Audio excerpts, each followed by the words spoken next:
good afternoon. I just want to share real quickly that we had a webinar this afternoon by the National College Transition Network that was just excellent. I was actually contacted by them because Kansas has become quite famous and throughout the country for our efforts in integrating academics with CTE in our projects. And so they were putting on a webinar, which maybe some of you were on. I know we sent it to many of the contacts at the colleges, and as well as the adult ed contacts. But she just did an excellent job and really talked about, which I love to hear this, she really talked about the fact that having that math instructor in her classroom then basically was training her so that on down the road as she moves forward, she will be able to deliver that math instruction. So it is very sustainable. So we're glad to have you on the call today, and following it, we're sure happy to answer any questions you might have.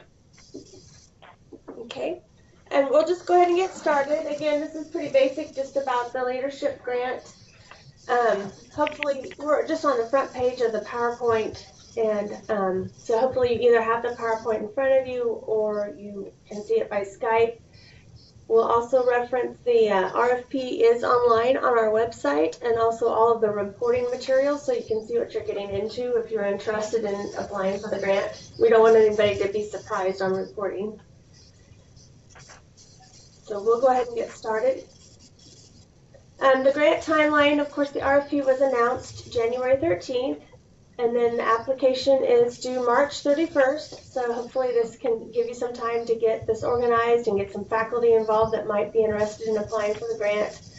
The award notification is April 14th this year, and then that would immediately start the planning period, which is April 14th through August 31st. And I think this planning time has been beneficial for the faculty and those involved in implementing this past grants that seem to be going very well, all of them. And then the August 31st, there'll be a progress conference call where you can all get online and share what you've done so far with the grant, and you can learn from each other. And then the progress reports are due to me September 1st. There is the grant project implementation is September 1st through May 31st. In just 1 second, I had somebody say they're having problems connecting. So if you are having problems with Skype, either use there's down at the very bottom of the invite, it says if you're having issues, please try this link. If not, please try the phone. And I'm sorry, I'm going to type a message here to the person that has had trouble.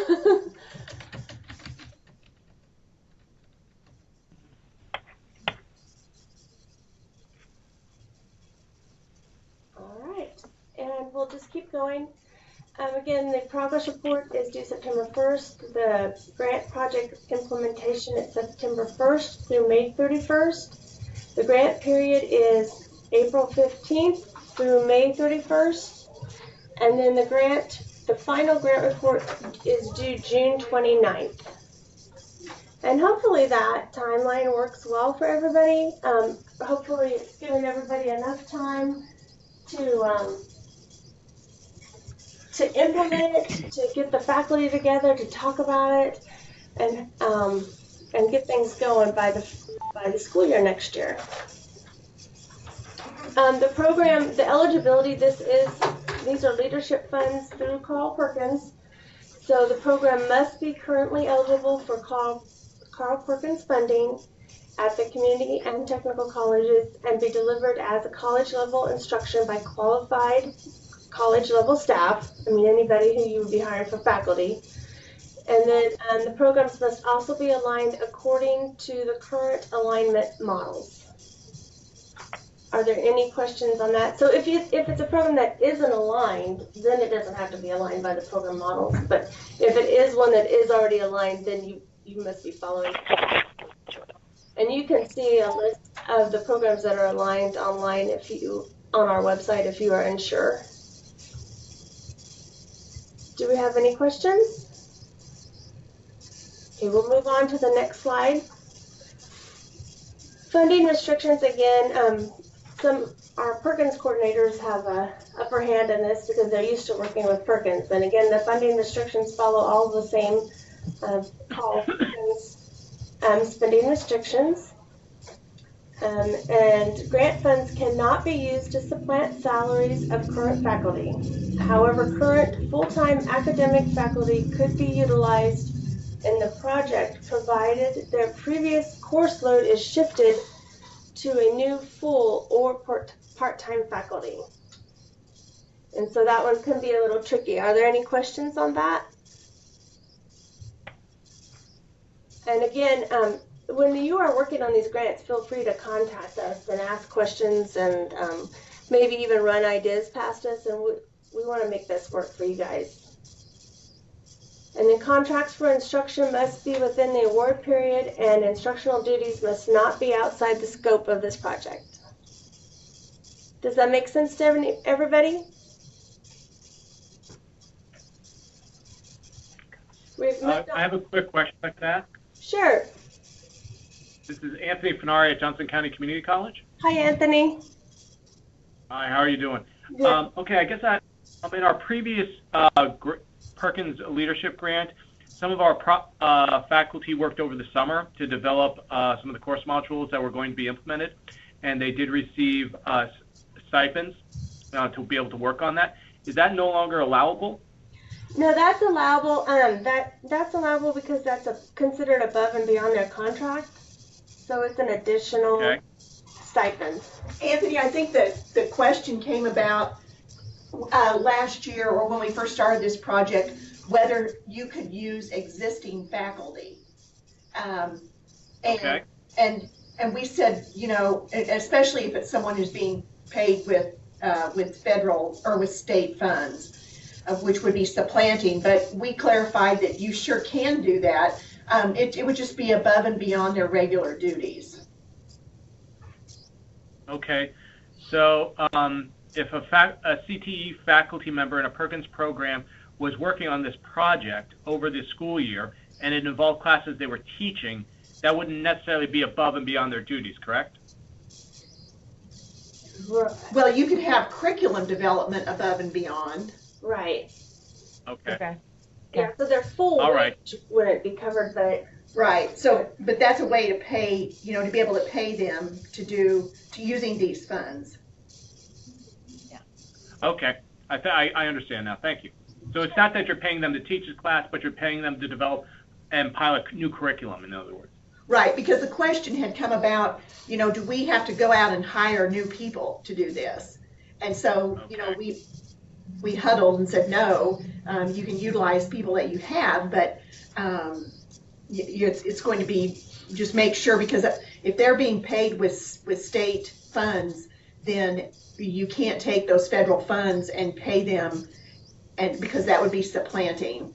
So you can't do that. If they're being paid possibly with a federal grant, you could take these federal funds and you could pay them if they're being paid with federal funds at your local level, because federal to federal is not supplanting, just federal to state.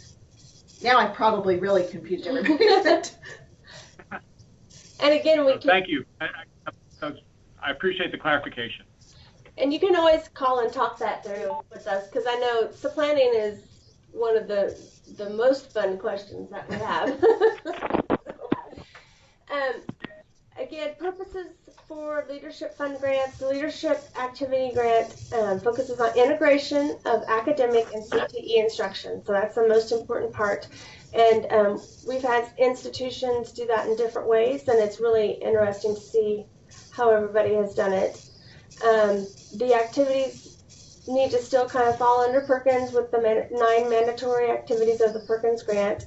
And you can always look at that online, and also look on, there's a Perkins handbook if you have questions about Perkins funding that you can find online on our website. The activities funded must integrate academic instruction with CTE programs. That's the main focus of this grant. And examples would be, you know, a math instructor in a pharmacology course, or math instruction in nursing, or EMT, different things like that that would help the students with their course and pass the main course. Utilizing math instructors in construction, welding, carpentry, automotive, manufacturing, anything like that. And then technical writing instructors to help with writing skills and CTE courses. Are there questions on that? Okay, and again, you can always contact either of us to run your ideas past us. Examples of what funds can be spent on is, new faculty salaries or contracts for work above and beyond current faculty salaries, like we've discussed, professional development for the faculty, stipends, curriculum development that we've talked about, laptop cart and laptops for co-teachers to use in the program that could maybe come into a CTE setting and they could learn their math right there in the CTE setting or writing. And then there's a membership, and you could also use it for a membership for the institution in ACTE's core community, which is a great way of sharing for this type of thing. And I think I went out and looked at that. I don't know if anybody used the ACTE core community last year, but it is still active out there. I looked before this presentation. Okay, we've moved on to the application process. Interested applicants must submit a proposal describing the nature and scope of the proposed project and the amount of funding requested. Again, please make sure that you have all of the parts of the grant when you turn it in: the cover sheet, project narrative, descriptions of all the project activities, timeline for the project activities and target completion dates, a detailed budget, budget narrative, and completed assurances forms.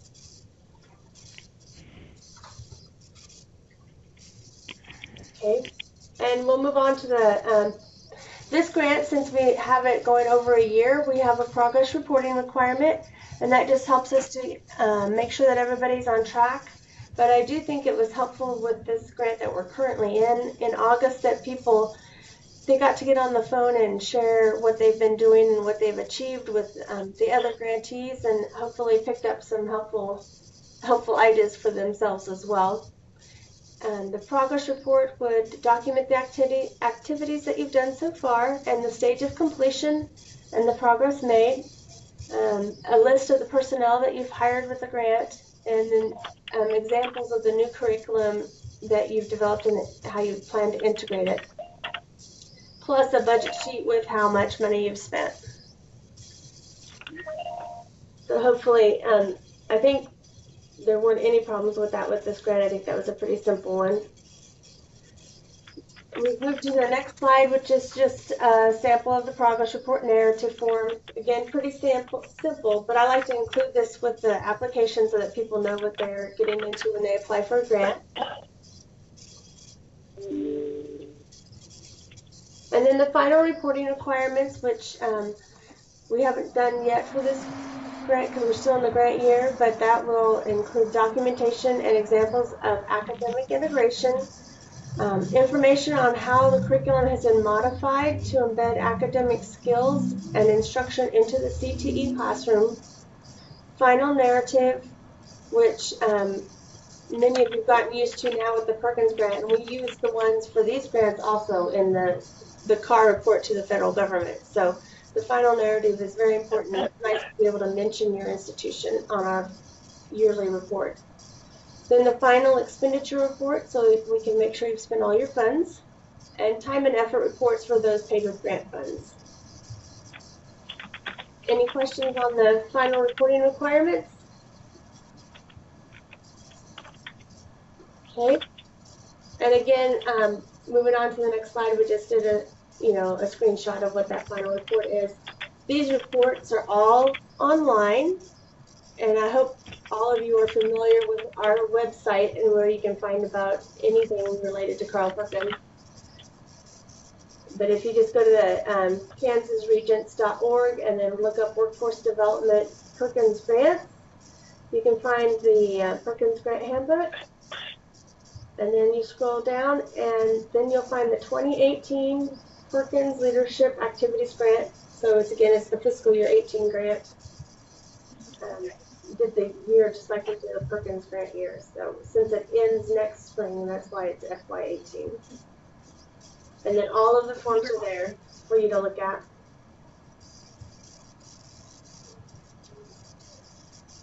Okay.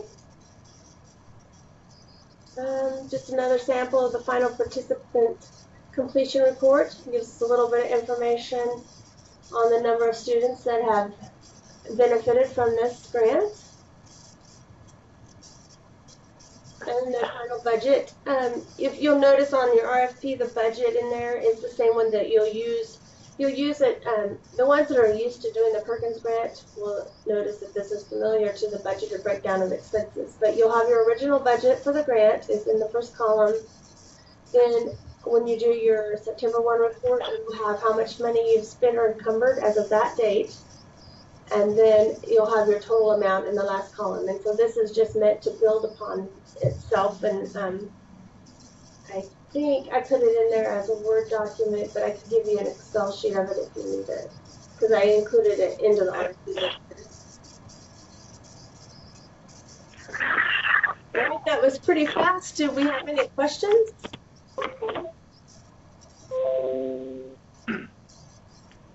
Hi, yes, this is Anthony again. Yeah. A quick question. Last year, some of our participants were asked to attend the co-teaching conference. I believe that was in August. Will that be come up again this year? We just had one on January 13th. Let me ask Connie here. Required. Yeah, I think we're going to. I believe that is actually a requirement of the grant last year. It was a requirement of the grant last year. If we don't offer it, we won't require it this year. Okay. Of course. So I think we'll probably have to look at the budget on that one and see what we can do. But I know this year we had a few less people because it hit during the impending ice storm on January 13th. So yeah, I learned not to schedule events on Friday the 13th. But yeah, and I'm glad you asked that, Anthony, because I was going to ask Connie about that prior to this, and I didn't get her asked. So yeah, one of the things that we run into is, for example, with using the IBEST trainers from Washington, it exceeds the $5,000 limit that the state of Kansas has with regard to purchasing, and so we have to get special permission from procurement to not have to go out on an RFP and actually release that, which if we had to do that, it'd be 2018 before we could have the training because it takes so long. Mm-hmm. So I don't know that we can get another one of those approved. So probably what we need to do, and Laura and I can think about this, is actually maybe contract with a couple of the current participants to do a workshop, because I think that's really helpful to talk about the curriculum planning and the integration, the longevity, sustainability, and so on. So that was a great question, Anthony, and we will definitely talk about that. And we'll put right, that back you. out to the field once we decide what we want to do with that. Anybody else? Okay, well, don't hesitate to call or email us if you have questions, and or just you want to run an idea by us, because we're here to help you guys succeed. Okay. Thank you. Thank you for joining us. Thank you.